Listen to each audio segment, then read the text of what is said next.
Police আছে, দেশের প্রশাসন আছে, এটা ভালো কথা, সব ঠিক আছে ভাই।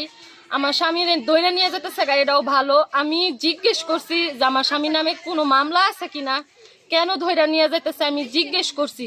তা আমার জিজ্ঞেসে তারা কোনো ভালোভাবে কোনো উত্তর দেয় নাই। আমি একটা নারী মানুষ, আমি জিজ্ঞেস করার কারণে ওই যে দারোগা পুলিশে আমার পেটের মধ্যে তো লাথি দিলই পাশাপাশি মানে তারে রাখার জন্য চেষ্টা করছি। পুলিশ আমারে ধাক্কা মেরে নিচে ফালায় আমার পেটে ভাই পাড়া দিছে, বন্দুক দিয়ে আমার এই যে এইখানে গাড়া মারছে ভাই, আমি এনে ব্যথা পাইছি। এখন পুলিশ আছে যাই আছে, আমার তো জিজ্ঞেস করতে হইব যে আমার স্বামীর কি অপরাধ।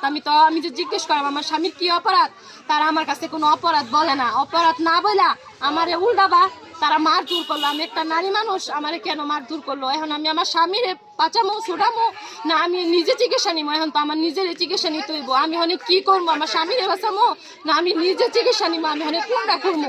দেশের প্রশাসন আছে, ভালো কথা, আমার তো তারা বলবো যে আমার স্বামীর এই অপরাধ, তারা আমার কাছে বলে নাই, না বলে উল্টা আমার মারধর করছে।